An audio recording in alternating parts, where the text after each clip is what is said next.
My wife, a lawyer, proposed that we get a fake divorce so she could fake marry my best friend. This was just so his son could get a good school registration. Seeing the affection between them, I put on a big smile and agreed on the spot. But if it's a fake divorce, it's no big deal for me to keep full control of our assets, right?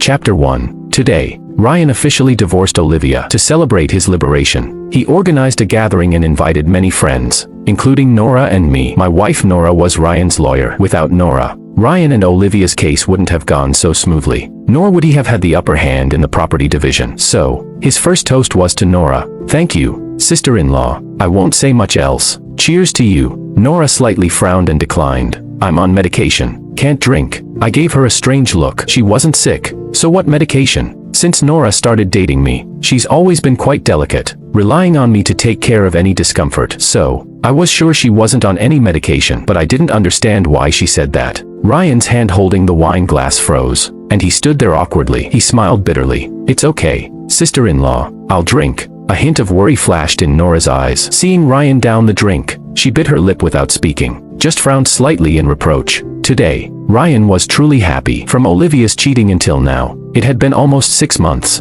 and he had become increasingly disheartened. But today, he was rarely in high spirits. He moved among friends, talking and drinking, enjoying himself. Nora, however, seemed distracted. She even knocked over my dishes twice. The soup splashed on my shirt, but she didn't seem to notice, just instinctively wiped the table with a napkin. I opened my mouth to say something, but she suddenly stood up. I'm going to the restroom. Before I realized it, she was out of the private room. Where's Ryan? I asked a friend beside me. He just went out, probably to the restroom. By the way, where's your Nora? I frowned and stood up. Where are you going? Just getting some air. At the end of the hallway, there's a window. I genuinely wanted some fresh air, not to catch an affair, nor did I expect to. At the corner, Ryan was holding his head silently, his arm around Nora's shoulders, almost hugging her. Nora didn't dodge. She took out some medication from her pocket and gave it to Ryan, then unscrewed a water bottle, letting him drink in small sips. She glared at Ryan, pretending to be angry. Serves you right. Ryan smiled helplessly. Nora's right, but there are so many people here. If I disagree, I won't be able to save face. Nora snorted coldly. Give you face? Did you forget you have gastritis? Ryan shook his head and smiled. An occasional drink won't hurt. Nora pouted and pushed Ryan away, saying, Fine, you're okay, then I won't care about you. Ryan laughed and pulled her back, gently coaxing. All right, my fault. I know you care about me. Let's go back, so my brother doesn't worry.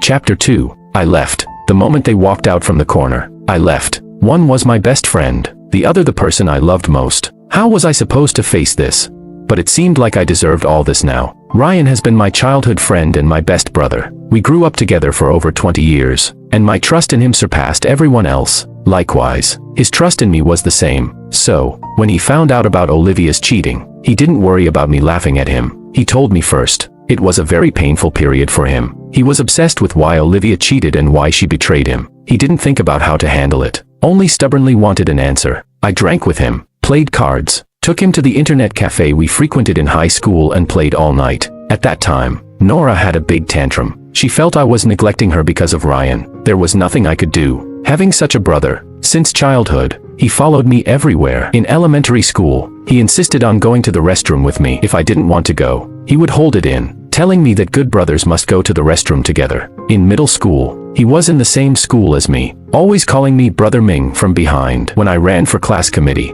he canvassed votes for me. When I was in trouble, he supported me. During our university years, although we didn't see each other often, he would check on me every few weeks whether I contacted him or not. When I first started job hunting, I faced significant difficulties. He said without hesitation, stay with me until you find a job and can move out. It's said that even the best brothers living together will have conflicts, but we never had a single argument. I was quick-tempered, and he always calmed me down, offering advice and analyzing pros and cons. He was mild-mannered, often getting taken advantage of without saying a word. When his boss gave him an unreasonable bill, I took people and overturned his booth. Many people said he was my lapdog, but he always said making peace brings money, advising me not to mind. With such a brother, how could I ignore him during his toughest times? So, I tried to balance between both sides, persuading them. Eventually, Ryan made up his mind to divorce, but Olivia disagreed, so they had to go through litigation. Brother Ming, isn't sister-in-law a lawyer, and with such a good reputation? Can you ask her to help me with this case?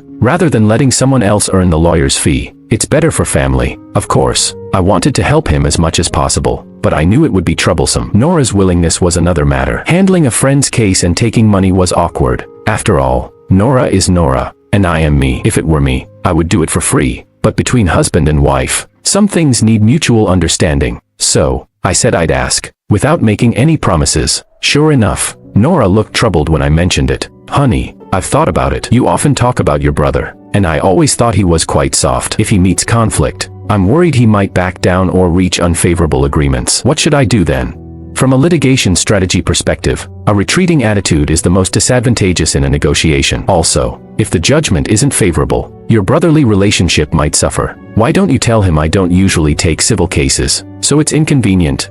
I nodded and conveyed Nora's words to him. Ryan, while drinking with me, poured out his heart. He said that after finally settling down in middle age, his parents passed away one after another. He focused on his career to work hard for his small family, but Olivia cheated and transferred most of their money. Now, relatives don't interact with him, and friends avoid him like the plague. He said he was too unlucky, not knowing which deity he offended. As nothing went right in his life, he vented his misery half the night, saying he didn't know what to do and begged me to help him no matter what. Moved by his words and 2 beers in, I decided to help him personally. I called people and found out Olivia and her lover's address, planning to give them some legal edge intimidation. However, during our planning, Nora directly stopped me. Her angry glare almost pierced through me. She said, "If I knew you were going to do this, I would have taken the case myself." So, Nora eventually took the case, but later, she and Ryan got closer, and when she passed by me, she said, "All of this happened because of me." Chapter 3. When I returned to the private room, Ryan was sitting in my seat, laughing and chatting with Nora. Nora smiled as she subconsciously accepted the food Ryan served her, as if this action had been repeated many times before. Ryan noticed me first. His expression froze for a moment before he quickly stood up and waved to me. "Brother Ming,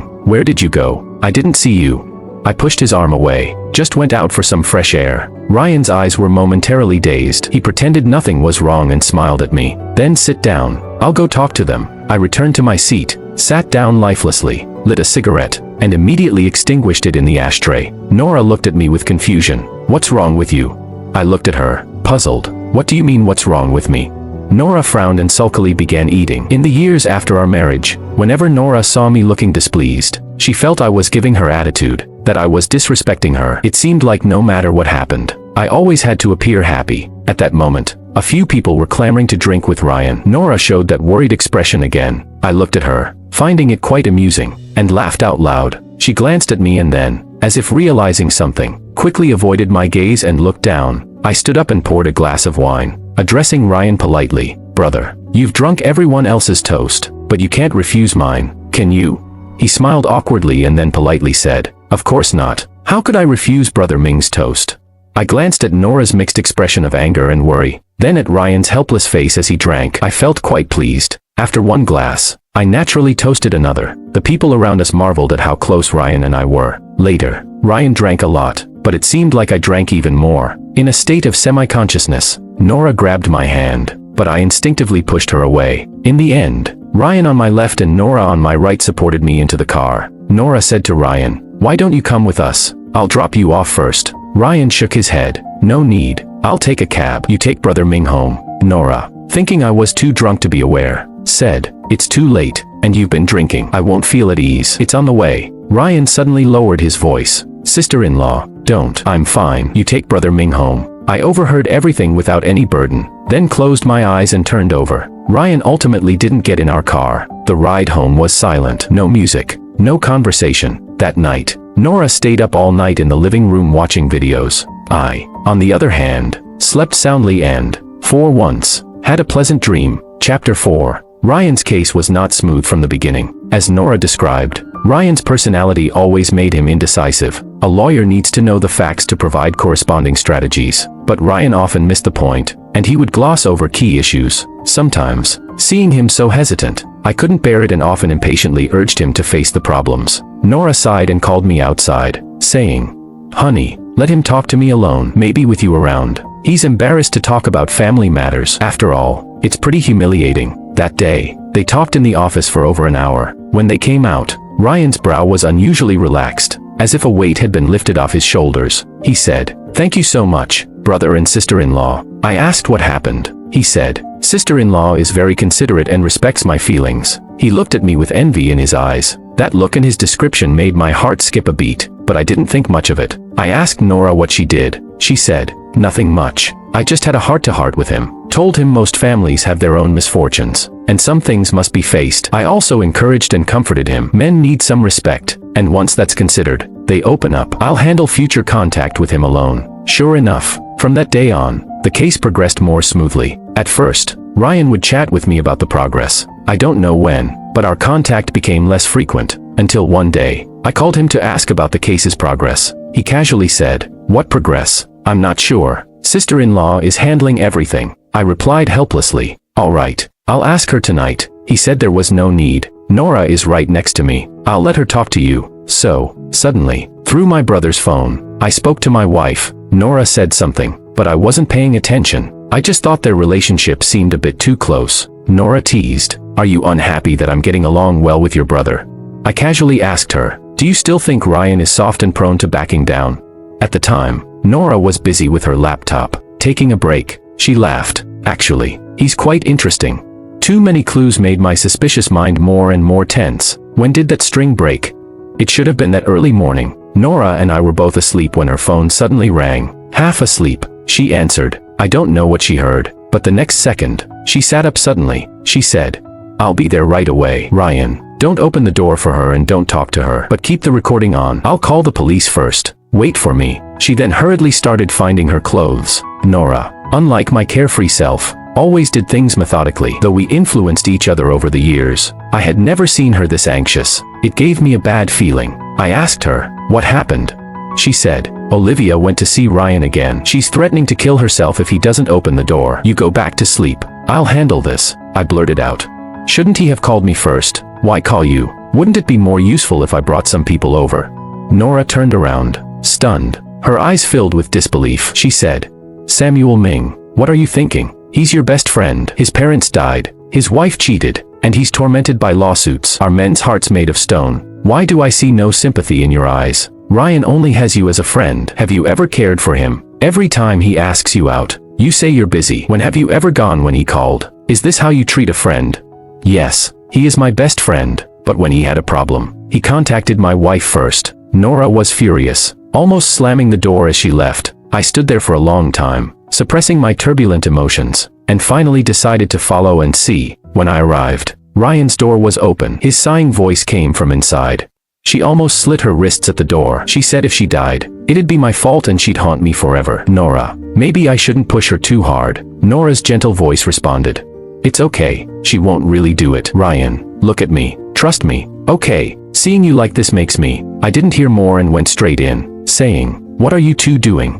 In retrospect, I was just deceiving myself. I didn't want to hear too much, didn't want them to continue talking, didn't want to hear what I didn't want to hear. Chapter 5. Lately, Nora has been going to the law firm very early, and by the time I wake up, she's already gone. She made me breakfast, left it on the table, and left a note reminding me to eat. I stared at the food on the table for a long time but eventually didn't touch it. At noon, while I was arranging for my employees to collect debts, I got a call from the property manager. He asked if we had forgotten to turn off the faucet at home because the downstairs neighbor complained about a leak. It was ridiculous. That house had been unoccupied for a long time, and even the main valve was turned off. So how could there be a leak?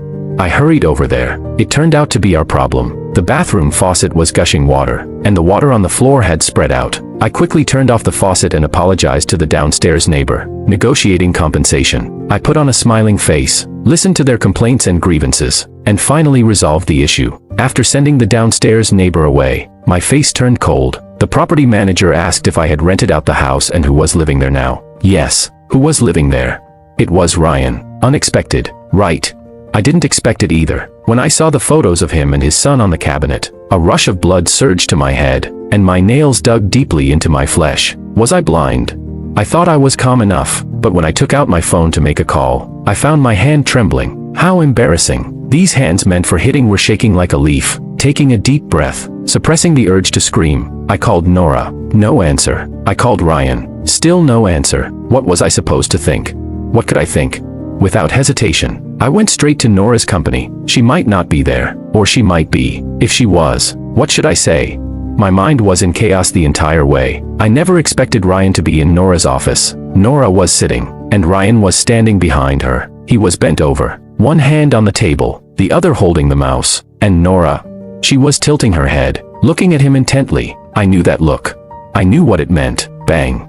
I pushed the door open forcefully, and it hit the wall with a crisp sound. Chapter 6. The office was left with just Nora and me. Nora said, "Honey, I want to help Ryan. He resigned and is now at a low point in his life. So he asked me for advice, and I suggested he look at some course outlines. If he's interested, he could pursue a master's in law, whether for further studies or a related career. It's a good path. Our firm is also hiring." This Nora felt so unfamiliar to me. I never knew you cared so much about clients. Nora looked at me irritably. "Stop with the sarcasm. There's nothing between Ryan and me. Innocence speaks for itself."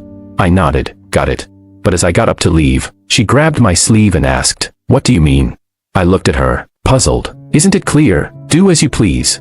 When I opened the door, Ryan was standing outside. He looked anxious, pale. "Ming, it's not what you think. Let me explain." "No need for explanations. Nora has made it clear." He seemed even more terrified, quickly glancing at Nora, then back at me. "What did she tell you?" I smirked. "Does it matter?" Ryan's hair seemed to stand on end. I'd said those words to many people before, and their outcomes weren't good. But Nora suddenly spoke up. "Honey, don't threaten him. There's really nothing between us. I swear." Ryan sighed in relief. I knew these two too well. Sometimes I was grateful for this familiarity. Other times, I hated it. "By the way," I said to Ryan, "you forgot to turn off the faucet when you left today. Next time, be careful. You know, that house was left to me by my parents. Can you move out in 3 days? And Nora, please return the keys." Ryan's eyes widened, looking at me in horror, his face growing paler. Nora stepped forward, wanting to speak. I shook my head at her. "There are so many people here. You don't want me to make a scene, do you?"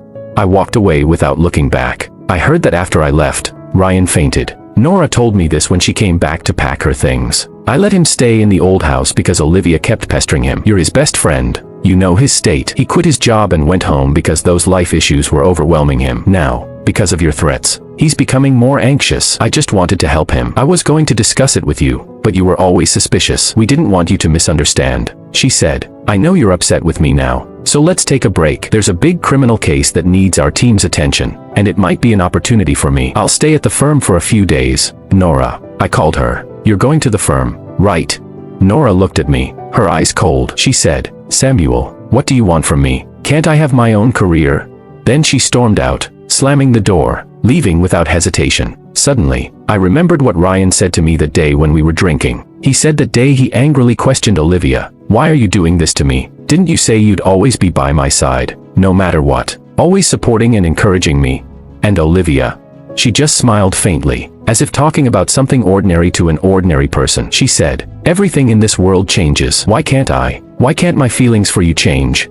That day, Ryan smiled bitterly. What's even stranger is that she was the one who cheated. She was the one who fell out of love. But in the end, she shamelessly said she never thought about divorcing me, as if not divorcing me was a favor she was doing for me. Chapter 7. I went to the hospital the next afternoon. Before going to the hospital, I stopped by Nora's law firm. She wasn't there. Her colleague told me, "It's lunchtime. She should be at the hospital. She's been going there on time these past few days." The colleague stopped mid-sentence, looking at me awkwardly. "She's just kind-hearted and kind to everyone. Don't overthink it." I smiled and left. Nora, kind-hearted? Not really. On the contrary, she's a bit cold. She's always clear about her own business and others. In her words, not empathizing is part of my professional ethics and respect for myself and others. For so many years, she never did anything that could lead to misunderstandings. If she's good to someone, it's genuinely from the heart. When I got to the hospital, Nora was gently persuading Ryan to eat. "You need to eat something. Your stomach is bad. You can't go on like this. Think about it. Your parents wouldn't want to see you like this. Sister-in-law, you're so good to me. But Brother Ming seems like he can never forgive me." Nora sighed. "That's just his temper. I'll talk to him, and I'll also talk to him about that other thing." "Talk to me? About what?" I was puzzled, but Ryan suddenly grabbed Nora's shoulder. "Don't tell Samuel. This is my business. It has nothing to do with you guys. I'll solve it myself. Don't involve Brother Ming." Nora looked worried, her hand unconsciously brushing against Ryan's palm. But when she realized it, she carefully pulled back. I stood at the door, numbly watching it all. A sharp pain pierced my heart. I bit my teeth, using the pain to suppress the pain. I asked, "What do you want to talk to me about?" The moment they saw me, Ryan looked terrified, and Nora stood up quickly. putting distance between herself and Ryan. Ryan looked at me in panic, trying to force a smile. Samuel, you're here. I looked at him expressionlessly, then turned to Nora. Speak. What do you want to talk to me about? Nothing. Nothing. Ryan denied it immediately. Nora stepped forward and said, Honey, there's something I want to ask you for help with. I motioned for her to continue. Ryan tried to stop her, but Nora didn't give him the chance. She said, Samuel, let's get a divorce. Samuel, it's not easy for Ryan to raise a child alone. Now Nico's school registration is a problem without the right household registration. Let's help him one more time. Once Nico's schooling is settled, we can remarry. Okay. I never thought I'd hear something so absurd. I doubted my ears were working correctly. What? Ryan, pale, shook his head vigorously. Brother Ming, that's not it. Sister-in-law is overthinking it. I can handle it myself. Nora, like a car with failed brakes, continued. Honey, let's get a temporary divorce. Ryan kept waving his hands, saying, Brother Ming, sister-in-law is confused. It's her lawyer's occupational habit talking. That's why she came up with such a ridiculous idea. Nora, with a persuasive look, said to me, It's nothing. Samuel, many immigration lawyers do this. Fake marriages and divorces are common. You might not have heard of it, so you think it's a big deal. But sometimes you have to make way for the living. A marriage certificate or divorce certificate is just a piece of paper. Nico's future is the most important. It's just a formality. Her words made me feel extremely nauseated. Silently, I clenched the divorce papers I had just drafted and shoved them back into my bag. I said, Nora, you're dreaming. I thought. If that's the case, we need to reconsider the division of assets. Chapter 8. Nora chased after me as I left the hospital. She grabbed my hand, her brows furrowed with confusion. Samuel, let's talk. I sneered. Talk about what? Divorce? Nora, you can say anything, can't you? Nora frowned and said, It's a fake divorce. I just want to help him. Nora, do you even believe what you're saying? I'm telling the truth. Why don't you believe me? I replied half-mockingly. All right, I'm in no hurry. Or you could sue me. You haven't handled a case for yourself yet, have you? Nora looked at me seriously, a hint of grievance in her eyes. Honey, I'm discussing this with you. I said I don't want a real divorce. This is just a last resort. I thought for a moment, then nodded and said, Nora, are you out of your mind? This reason might convince you, but it won't convince me. If you want to convince me, you'll need to be more practical. Nora was about to say something when her phone rang. I turned and left. She wanted to follow but hesitated when she saw the caller ID. She said, We'll talk later. I silently looked at my hand for a while, then turned and left. On the way out, I glanced back and saw Nora's back as she hurried into the hospital. Ryan said he wanted to talk to me. I agreed. We met at a restaurant we used to frequent. Ryan looked unwell, as if he were sick, very haggard. When he saw me, he stood up awkwardly. Brother Ming, you're here. Please sit. What would you like to drink? I ordered a pot of tea and sat down, lightly tapping my fingers on the cup. Go ahead. What do you want to say?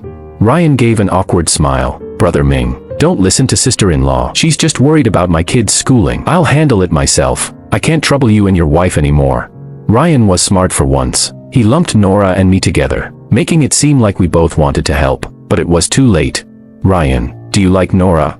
Ryan shook his head repeatedly. I don't. How could I? How could I possibly like her? Then I don't understand. If you don't like her, why give her hints? I didn't. Ryan denied it vehemently. Brother Ming, I swear I didn't. I shook my head, smiling. Ryan, adults have their boundaries. We're both men. Do I need to explain what certain behaviors mean? Do you think your relationship is just between a client and a lawyer, between a doctor and a patient, a landlord and a tenant? There are behavioral boundaries. Do you think you haven't crossed the line, but with hints? Not every woman would shamelessly initiate. You two are quite in sync, aren't you?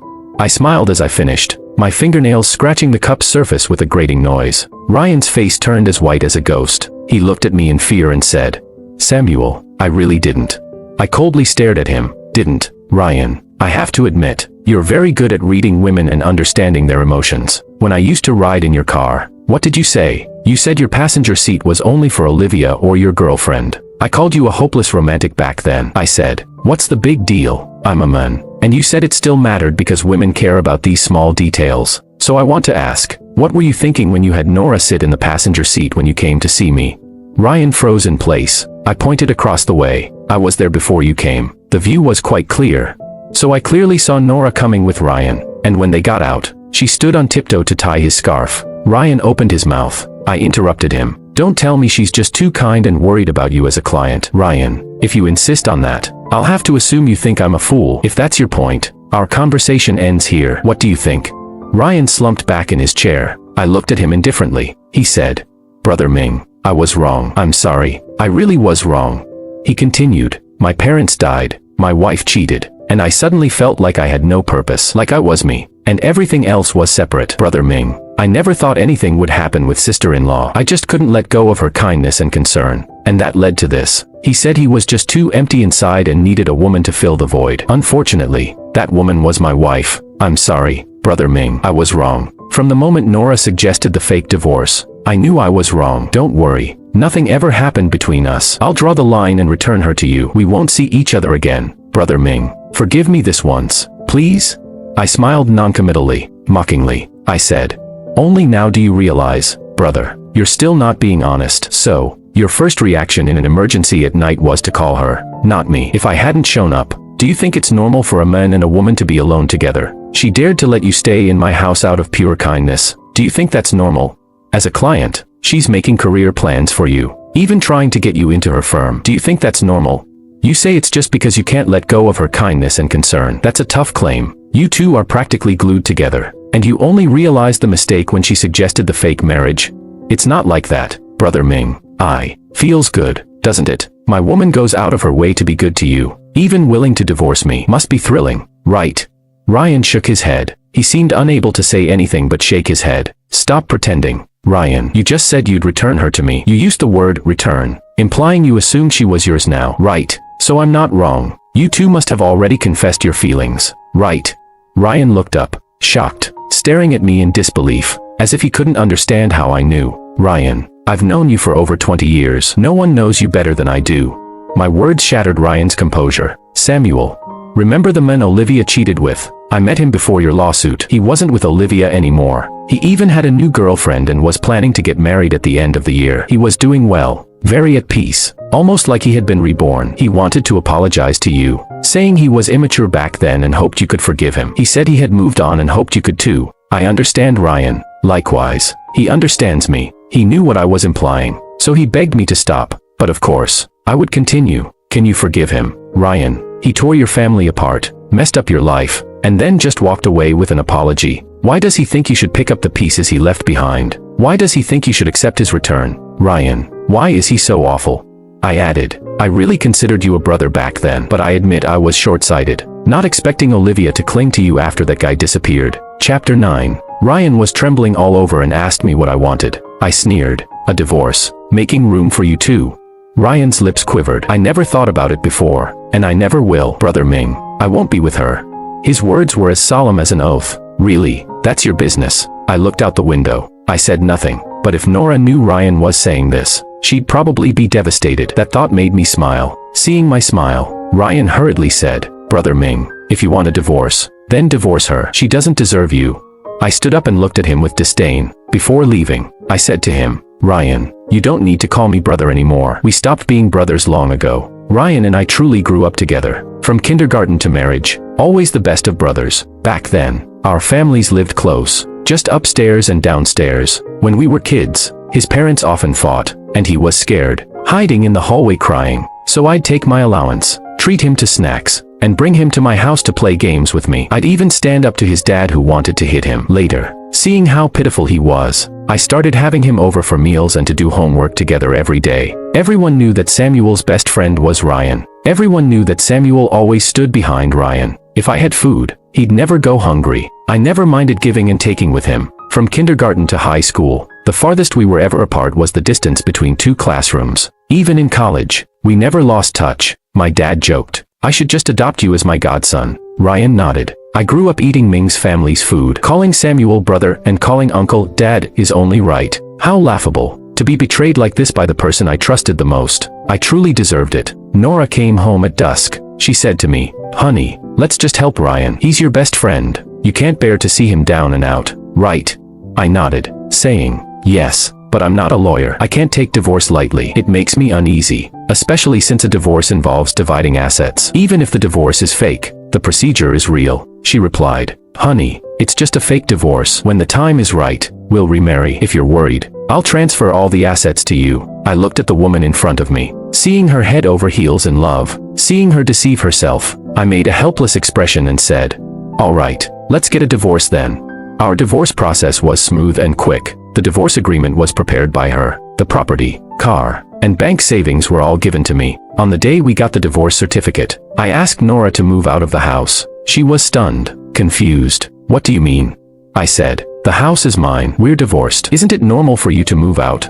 We're only fake divorced. Who told you that? Samuel, what do you mean? I laughed coldly. Nora, I never intended to fake divorce you. Nora was smart. She realized instantly. You tricked me.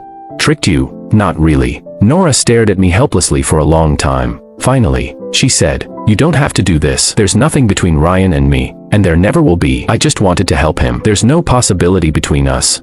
That's irrelevant to me. Samuel, what do you want? Looking at the incredulous Nora, I found it ridiculous. Nora, you really don't know me. Do you really think I could ignore the ambiguity between you and Ryan? Do you really think I, Samuel, could swallow this? I can't, but what can I do? I can't kill you, so just stay away from me. Don't stand in front of me and disgust me. My words were harsh. Nora's eyes showed a trace of helplessness. Samuel, don't treat me like this. I sneered at her, shaking my head, signaling her to leave quickly. Her face turned red with anger, and she said furiously, fine, don't regret this. Chapter 10. Nora moved out, taking only one suitcase. I asked her what she planned to do with the rest of her stuff. She said, throw it away. She was angry. She even thought I was acting out of spite too. I smiled and nodded. All right, I got it. The next day, I cleared out all of Nora's personal items. For her work-related stuff, I hired a courier to send them to her law firm. As soon as the items were delivered, Nora called me, sounding extremely aggrieved. Samuel, what are you trying to do? What am I trying to do?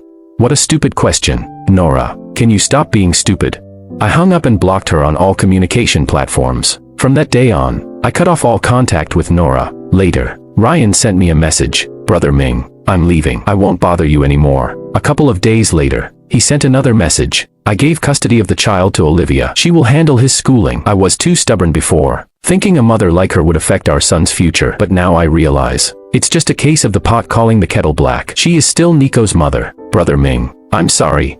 I decisively deleted the messages without replying. Not everything in this world can be forgiven with a smile. If everything could be erased so easily, that would be great. What happened between Nora and Ryan, I don't know, and I didn't bother to find out. However, after Ryan told me that his son's schooling issue was resolved, Nora drank a lot. Her friend called me. Brother Ming, Nora is drunk. Can you come and pick her up?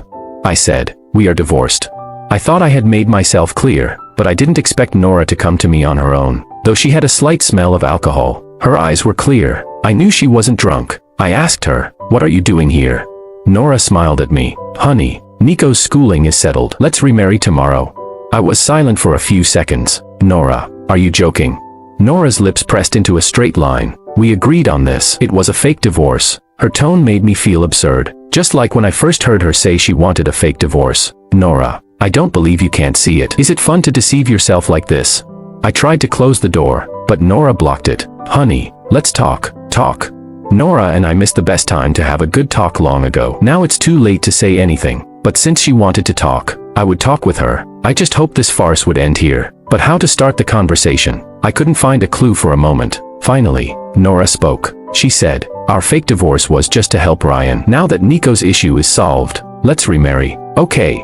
Nora didn't start well. The same old topic. And it wasn't what I wanted to hear. I said, if you want to talk like this, then I don't think it's necessary. I tried to get up and see her off, but Nora pulled me back. She screamed, what do you want? I won't contact Ryan anymore. I told you before. I was just helping him. This was the last time I helped him. Her question stunned me. What do I want? Is it about what I want?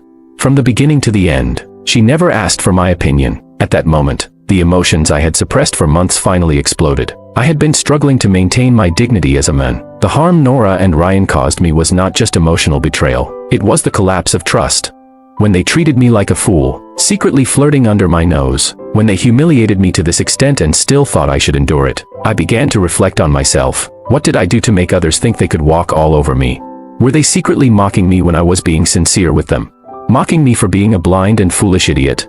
Nora, the worst part is you. If you wanted to love someone else, a divorce would have sufficed. But you chose Ryan, knowing he was once my best brother, and still kept things ambiguous with him. Nora, you're despicable. You say you won't contact Ryan anymore. Is it because you don't want to, or because Ryan won't contact you? He blocked you, didn't he, Nora? Ryan is a scumbag, but you are worse than him. You're turning back now because you think we can still make do, right? But why should I make do with you? Why do you think you're so despicable that I still have to take you back? You say Olivia is a bad woman, but how are you, Nora, any different from her? Do you need me to spell it out for you? If I ignore you, you still want to degrade yourself by coming to me. You still refuse to admit your mistake, putting all the blame on me. It's my suspicion, my dirty thoughts, my narrow-mindedness, my selfishness. Isn't that right? Nora, you really deserve to be scolded. My sudden outburst left Nora stunned. She said, I never blamed you or wanted to hurt you. Samuel, I never wanted to hurt you.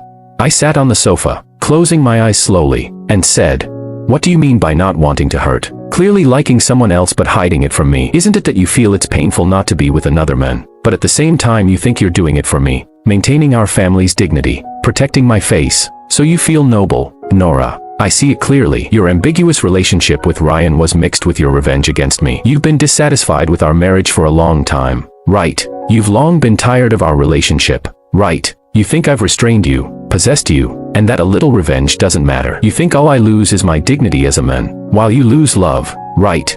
But Nora, you're not as important as you think, and I'm not as pathetic as you think. I said long ago, if you don't like it, get a divorce. Whoever leaves will move on. Nora seemed to be hit hard. Her body slumped down. She leaned on a chair and muttered, it shouldn't be like this. We shouldn't have become like this, but what should we be like? When she agreed to my proposal, she said she loved me and would love me for a lifetime. When we got married, she said she loved me and would stay with me for a lifetime. Later, during the days and nights we spent together, once I felt she wasn't happy with me and mentioned divorce, she cried angrily, saying anything was okay but not divorce. But she strayed, she forgot her promises, and she expected me to wait for her. Why? Chapter 11. Nora left, stumbling slightly, her figure disappearing into the distance with a sense of loss. She never appeared in front of me again. There were no further developments between her and Ryan. The last message I received from Ryan was not long ago. He said he was going back to his hometown. He said he didn't want to stay in this city anymore. He said, Brother Ming, everything that happened was my fault. I deserve this miserable ending, but I've always considered you my brother. Whether you acknowledge me as your brother or not, you'll always be my brother. I found his words laughable, but for the sake of our brotherhood, I personally saw him off to his hometown. Epilogue, Nora's perspective. My introduction to Samuel was quite dramatic. It was when I was in university, working part-time as a tutor in an old neighborhood. No elevator, no security system, not even functioning stairwell lights. That day, I arrived on time and pushed open the iron door to the hallway, coming face to face with a man standing at the first floor exit. I didn't move, waiting for him to go upstairs or leave, but he didn't move either. At that moment, fear gripped me. Could he be a bad person? What should I do? Run away? But I felt frozen, unable to move. Even my breathing almost stopped. After what felt like an eternity, someone finally came downstairs. They asked the man, why are you just standing there? Weren't you going out for a smoke?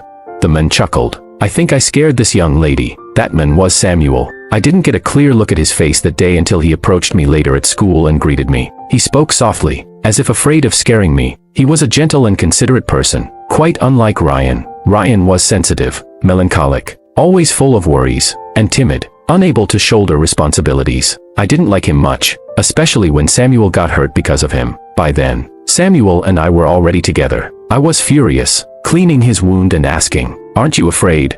He laughed sheepishly. Of course, but how can a big brother ignore his little brother in trouble? Don't worry, I know what I'm doing. Samuel was always like this, never taking my advice, never needing anyone's help. I asked him why. He said he was used to it. Later, I often thought, maybe it was because Samuel was always so headstrong, too much of a macho man, that when a warm and respectful guy like Ryan came along, I got lost. That time, he got drunk because he was sad, and I went to pick him up. Listening to him talk about his deep feelings for Olivia, hearing him self-destruct and self-deprecate, seeing his pain, my heart ached, and I suddenly wanted to hug him, give him all my love, save him. And so, it spiraled out of control. I paid more and more attention to him, cared more and more about him, felt more and more for him. I realized I liked him after a partner told me, you're being impulsive. Such a small case shouldn't affect you like this. If you're not feeling well, let someone else handle it. Don't let emotions get in the way. After hearing those words, I spent 3 hours on the rooftop,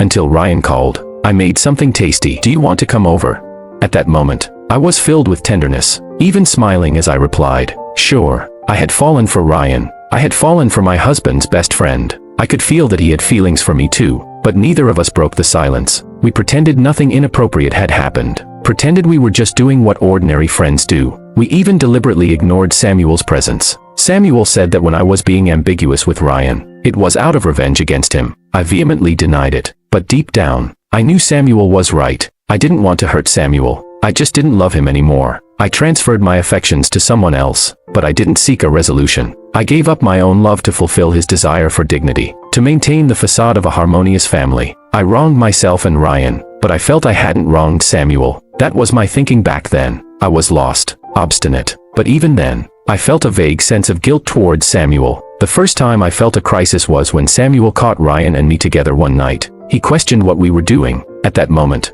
Ryan and I panicked. The embarrassment and shame of being caught made me lash out. I blamed Samuel for having dirty thoughts, trying to cover my own disgrace. That was the first time I considered ending things with Ryan. So I called Ryan. I said, "Ryan, I like you. The kind of like where I want to be with you, but I can't betray Samuel. Ryan, tell me, what should I do?" Ryan was silent for a long time. Finally, he said, "Samuel is my brother. You can't betray him.